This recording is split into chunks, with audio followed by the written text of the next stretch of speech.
फतेहपुर घटना, ओवैसी ने भाजपा पर नफरत फैलाने और पुलिस पर निष्क्रियता का आरोप लगाया।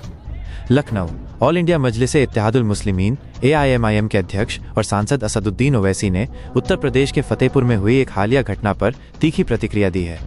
उन्होंने भारतीय जनता पार्टी भाजपा की सरकार पर देश में नफरत का माहौल बनाने का आरोप लगाया, विशेषकर उत्तर प्रदेश में, जहां उन्होंने दावा किया कि मुसलमानों से जुड़े किसी भी ऐतिहासिक स्थल पर दावा करने की खुली छूट दी गई है।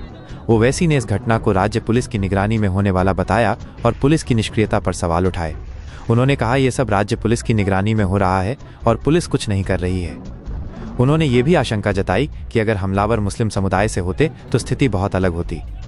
AIMIM सांसद ने आरोप लगाया कि कानून का इस्तेमाल राजनीतिक विचारधारा और धर्म के इशारे पर किया जा रहा है और ये घटना मुसलमानों के खिलाफ नफरत और उन पर अत्याचार की कोशिश का एक उदाहरण है। उन्होंने कहा कि इस घटना को देखकर ऐसा लगा जैसे 1992 का दौर लौट रहा हो, जो बाबरी मस्जिद विध्वंस के संदर्भ में एक गंभीर टिप्पणी थी।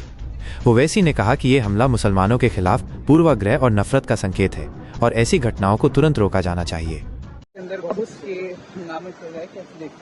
ये तो एक हेट्रेड का माहौल पूरे देश में बीजेपी ने जो बनाया है और खास तौर से उत्तर प्रदेश में तो उनको खुली छूट दी गई है कि जो कोई भी मुसलमानों से रिलेटेड हिस्टोरिकल, कल्चरल, रिलीजियस जगह होगी, उस पर आप किसी भी किस्म से आप उस पर हमला कर सकते हैं, कानून को अपने हाथ में ले सकते हैं।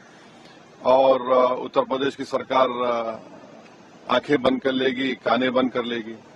पुलिस की मौजूदगी में जाकर खबरों को तोड़ा जा रहा है, बेहुरमती की जा रही है, दरगाह के अंदर जाया जा रहा है और पुलिस कुछ नहीं कर रही है। अगर वही लोग मुसलमान समाज के होते तो क्या होता? आप खुद सोचिए। तो कानून का इस्तेमाल जो है ना, मजहब को देखकर, पॉलिटिकल आइडियोलॉजी को देखकर इस्तेमाल किया जा रहा है, तो जाहिर है तो ये तो एक बेहतरीन मिसाल है मुसलमानों से हेट्रेड की और उनको अप्रेस करने की, जो उत्तर प्रदेश में हुआ है कि दरगाह पर हमला, खबरों को तोड़ना। तो ऐसा लग रहा था कि फिर दोबारा 1992 वापस आ रहा है क्या? 1991 लॉ का आप फिर से एक बार हम देख रहे हैं कि टूटना हो रहा है।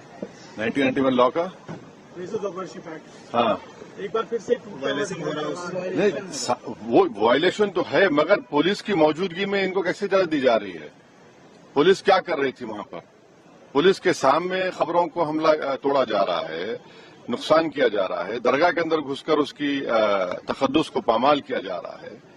और आस्था क्या है फिर? आपकी आस्था किस में है? आपकी आस्था ना रूल ऑफ लॉ में है, ना आपकी आस्था प्रदेश को पीसफुल रखने में, बल्कि पर आप तो सिर्फ एक ही वन पॉइंट है, चाहे आसाम हो, यूपी हो, मुसलमानों को टारगेट किया जाए, बुलडोजर का इस्तेमाल किया जाए, बेघर किया जाए, या किसी मस्जिद दरगाह पर आप हमला कर दीजिए, या फिर बाद में कह दीजिए कि नहीं नहीं यहाँ पर वो आक्रमणकारी आई थी और ऐसा हो गया, ये हो गया। तो ये एक बेहतरीन मिसाल है जुल्म की।